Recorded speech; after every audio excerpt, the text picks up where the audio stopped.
am here with Naina Kumar, and she is our book box author of the month. Naina, welcome to X&O Books. Thank you so much. The store is beautiful. I'm so happy to be here. Thank you so much for coming. And this is your first time in the store. It is. Yes. Okay, we're not quite complete yet. Where you're standing now, we'll have library ladders coming up next week, so I'm super excited. I have a bell moment and like draw my leg out behind. But incredible.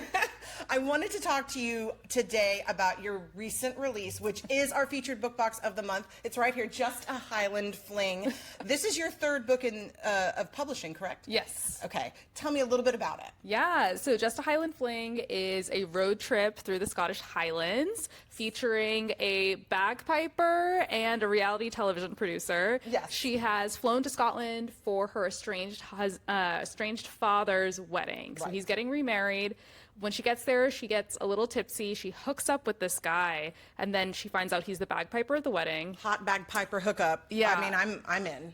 So, yeah. and then, long story short, the bride ends up running because of something she said. She feels bad, so she tries to help her father find the runaway bride. And the person who joins her on that road trip is the hot bagpiper she hooked up with, who, for some reason, now doesn't like her so much. I mean, you know, things happen. Scottish guy. So I have a full disclosure for you. Scotland is one of my favorite places in the world. I haven't been there in several years. The last time I was there, we spent time in the Highlands. Spoiler alert, if you do ever go, take a jacket. It is much colder than you think it is. True. So true. Why do you love Scotland so much? Yeah, so I've also been to Scotland a couple of times. I really love it, but it's kind of funny. So I grew up here in Houston. I'm local, but we went to a small school in Houston that teaches Scottish arts. That's so awesome. So my brother was a bagpiper, still plays the bagpipes, and I was a Highland dancer. So I always kind of just grew up like around Scottish culture. Gravitated toward it. I loved it. I wanted to, and I just thought it would be kind of fun to write about an Indian bagpiper because I happen to know one.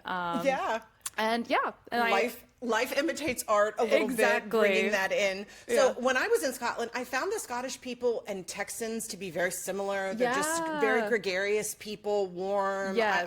I just absolutely loved it. And I could see that when I read the book. I was like, I felt like I was back there, which is really, really great. Oh, I'm so glad. Yes. So tell everybody who's watching, what can they expect from this read? Yeah, so it's very rom-com-y. Like there's a lot of hijinks. There's a road trip. They're kind of going through some obstacles. If you've ever seen the movie Leap Year, there's kind of like some of those vibes where, you know, they're going through beautiful scenery and things are happening. But there's also some heavier stuff in here. You know, Jacob, who's our main character, is a man who's grieving, and she, Neelu, who's our female main character, has a complicated relationship with her father. So this is also a strong romance, but there's also a father-daughter story woven in there. So yeah, it's like romance, and it's fun, and it's swoony. There's a lot of steam in this one. There is. Cozy, steamy. I would describe it as cozy, but steamy. I think that's right. Cozy and steamy, and then also some, you know, deep emotions as well. Yeah. When you were writing it, and you know, you talked about your brother being the bagpiper and stuff, how fast was this to write? Was this an easy write for you as an author? Surprisingly, yes. Really? I think this was the easiest book I wrote. Okay. And I think I just had a really clear vision for it. Like this is the one that I saw in my head so clearly. Right. So, and putting it on page just felt really easy for some reason. Yeah.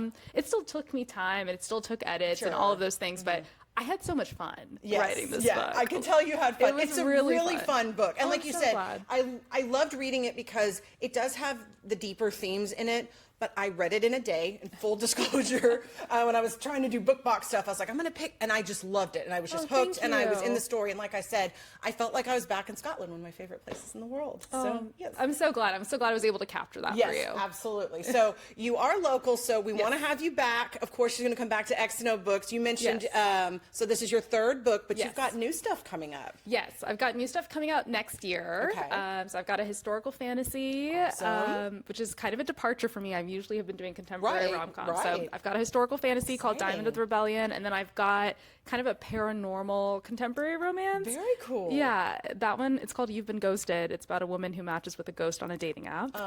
Yes. So I think it'll be fun. That's awesome. Nice. Well, I can't wait for those to come out, and we will definitely get her back here. So if you are a Book Box member, you're going to get your signed copies, but just a little spoiler, if you come into the store, she was generous enough to sign some of her other stock, and we'll get her back in to sign find some other stock in the future. Thank you so much for being here and Thanks for chatting about the having book. me. Okay, we will see you guys next time on All Things X&O Under the Covers.